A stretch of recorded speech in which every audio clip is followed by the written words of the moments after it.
Hello everybody, this is Kevin from Klotz Productions, and this is Game 1 of a mirror match of Black-Red Vampires between Jacob and Matt. Jacob led the game off with a Vampire Lacerator, and then Matt played a Viscera Seer. Jacob went down to 19 from his Lacerator during his upkeep. He then attacked with the Lacerator, which Matt decided to take, going down to 18. Jacob then played and cracked a Marsh Flats to search for a swamp and go down to 18 life himself. He then cast a Bloodghast. Matt then cracked a Verdant Catacombs to find himself a swamp and went down to 17. He then cast a Bloodghast of his own and then passed the turn. Jacob went to 17 on his next upkeep from the Lacerator. He then laid down Dragonskull Summit and cast a Viscera Seer. For his combat, he attacked with his Lacerator and his Bloodghast, which Matt decided to take, going down to 13 life. Then post-combat, he cast a second Bloodghast.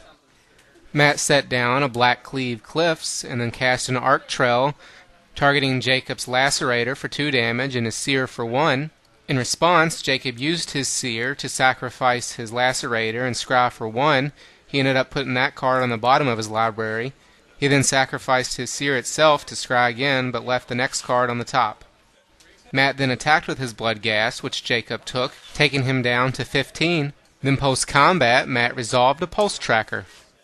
During Jacob's next turn, he started out by casting a Stagger Shock on Matt's Seer. In response, Matt sacrificed the Seer to scry 1, however he left the card on top of the library. Jacob then attacked with his 2 Bloodghast, which Matt decided to take, dropping him down to 9 life. He then passed the turn. Matt sent both his creatures to the red zone next turn, which Jacob took, dropping him down to 11 life.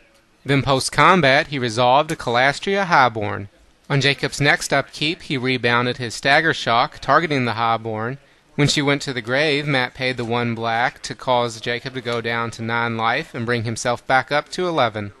Jacob then sent both his Bloodghast to the red zone again, taking Matt down to 7 life.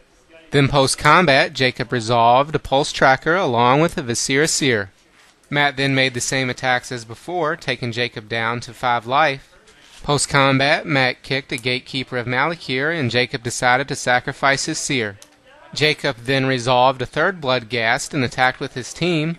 Matt decided to trade his Gatekeeper for one of the Bloodghasts and take the other 6 damage, going down to 1 life. Matt then laid down a Dragonskull Summit and attacked with his 2 guys again, which Jacob took, taking him down to 1 himself. Matt then revealed the double lightning bolt for lethal, taking them to game 2.